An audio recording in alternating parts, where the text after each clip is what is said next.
You're watching the 2019 BYU Football Media Day web chats. We're here with offensive coordinator Jeff Grimes and O-line coach Eric Mateos. How's it going, guys? Hey. Good. How about you?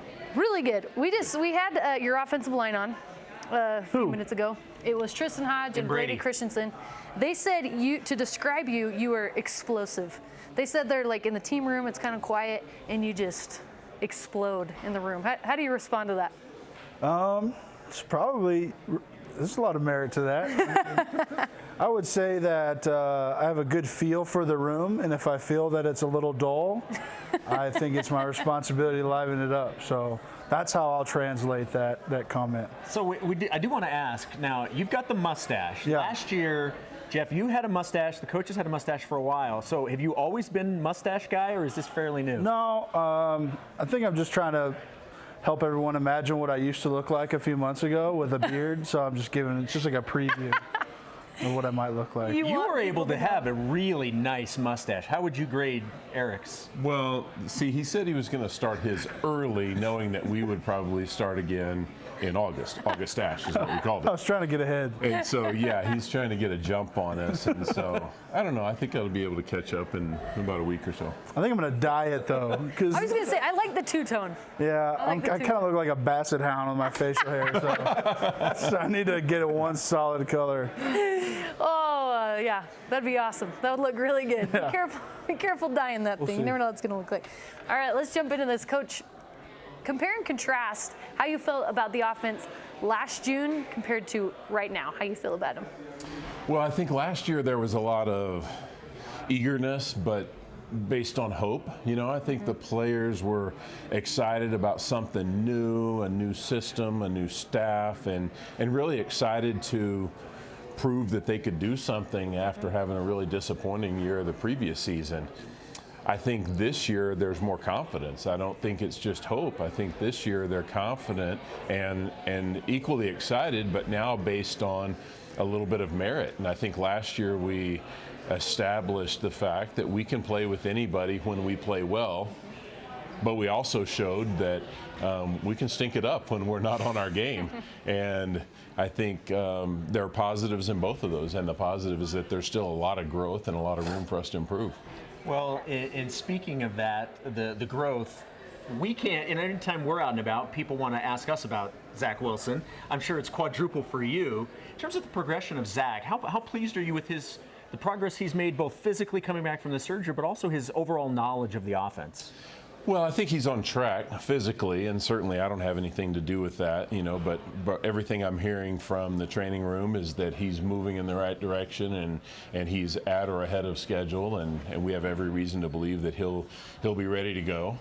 But I think what he's done is he's probably gained more than most guys his age could during a time when he can't actually participate physically. You know, I mean, if you call him at night, you're likely to find him watching film instead of maybe watching Netflix or playing video games or hanging out or whatever a lot of guys his age might be doing. I mean, he loves football. He genuinely loves the game, and there's a real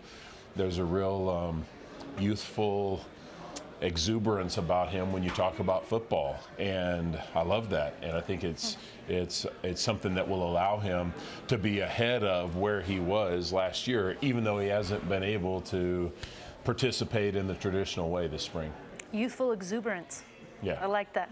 I like that a lot. Good. Tristan and Brady, we're talking about how the number one question they get asked is, how's Zach Wilson, you know, as the offensive line, but they said they love it. They're so excited to be able to block for him. And Eric, how would you compare how this offensive line is compared to other places that you've been? I think we have a deeper roster of natural talent, of stature.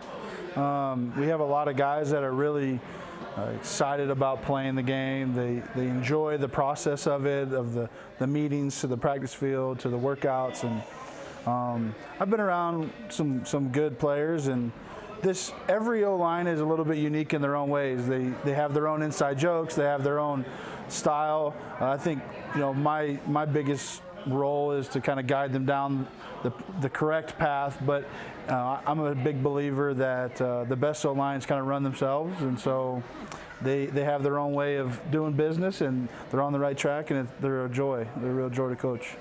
Well, Eric, you're the new kid on the block, and for a lot of people, this may be the first time that they've had an opportunity to hear from you. So I kind of wanted to give you an opportunity to kind of tell everybody a little bit about yourself, and like when you're not doing football activities, you're not coaching. What are you doing? What are some of your hobbies?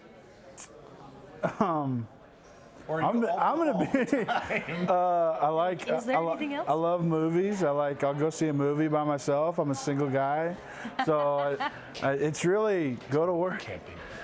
Camping? What about camping? You big camper. I do not like camping. This is a sore subject. We had a discussion Unless about it's this. in a really nice cabin in the woods. Or Right? a hotel. Yeah, I mean, I'll camp anywhere that has a bed and a roof, so I don't know if that's camping or not, but he's just giving me a hard time because we went camping recently and I didn't take to it very well, but He did great. And he's here to tell about it. yeah, but no, I mean, I'm pretty much all ball. I mean, I go to work and I go home and spend some time with, a lot of time with our players, and if I need to get a family fix, I'll go hang out at Grimey's house a little bit with the kids and act like a big brother. But hobby-wise, so far I haven't really had a chance to do a lot because I got hired. We started spring football right away. Right after spring football, we went into spring recruiting for 6 weeks, and then we went into camps. And so now that's where Tinder comes in. I don't know about that. Well, I hope the single scene's treating you well. I hope it's treating you well. So you guys know each other. You coached together at LSU for a season. Mm-hmm. What if you had to pick a player on the roster that reminds you of each other? Who would you say? A player on this roster that reminds me of Reminds him? you of Coach Grimes and vice versa. That's kind of a hard one on the spot, but I'm trying to think of who's the most gangly. Maybe Braden Kime. I'm going to go with Kime because he's kind of quiet and tall and kind of has this lumberjacking walk. That's all I could really say. That's the best thing I can come up with. All right, Coach Grimes, what do you got? These guys have got to be He's really pensive close right now. because this is his boss, and he called him gangly. I love Gangly. it. I love the relationship. You notice in the chairs we're the same height, but he's actually 5 inches taller than me, and it's because I'm a long torso guy, and he's got these long legs and long arms, and I'm kind of stubby in the legs and the arms. So now we're the same height. Is that on your Tinder profile? Do you put that? What are you talking about? What do you keep talking about Tinder for? Stubbing the legs in there. I don't know. I'm on Christian Mingle. I think she's stalking you. Yeah. Only. Oh boy. Who would you say? I would go with Tristan Hodge because they both have a lot of personality. Okay, I could actually see that. I could really see that. Tristan. Having an interview with Eric and Tristan would be next year. Yeah, that's a dynamic. We're just gonna start our own podcast. Yeah. Actually. Yeah. You should. So now, I wanted to ask you about the Real Man Day. We've seen on social media you had. Why don't you kind of explain what you did on Real Man Day and kind of some of the rules related to this? We thought this was great. It was just kind of honestly a spur of the moment thing. My wife had taken my youngest daughter to an all-day volleyball tournament one Saturday, and so I had the 2 boys, just the 2 of us hanging out. And I thought, Here we go, showing some of them right now. Okay, good. Yeah, so I started with doing the chores, taking care of the dishes, and that was just a natural place to start because we were there in the kitchen by ourselves. Gladly in all caps. After we had eaten, and then, there we are out in the truck, and then driving somewhere, shooting guns, things that... Yeah, you had like country music. Yeah, that was at a movie theater, and I was dispelling the myth that all men have to save a seat in between themselves and their buddies at the movie theater. I got no idea. Oh, they're fixing the garage or Yes. pretending to fix There's the the garage. country music. Yeah. You had holding a it was door, really shopping, holding the action door. movies. That was really so all of these things are really more lessons for my boys than anything else, and I gotcha. just chose to use Twitter to document it. I love it. We thought it was great. Yeah, Oh, we it's thought fantastic. that was very cool. I'm It was fun. I'm a huge country fan, so I'm assuming you are. Awesome. Of course, I'm from Texas. Yes. I have no choice. Like, it's true. Yeah. It is true. So who's your favorite country artist? I got a bunch. Eric Church. Yeah, I'd go with Eric Who? Church. Eric Church is your So favorite. Eric Church, you may have heard of him. Yeah. Okay. I know who Eric Church is. I was thinking you'd maybe pick like a more old school. I do like old artist. school. I love Johnny Cash and Waylon Jennings, and my dad's favorite was Willie Nelson, and so I got a special place in my heart for Willie. But I like the new stuff too. I like it. Cool. So now you kind of grew up all over.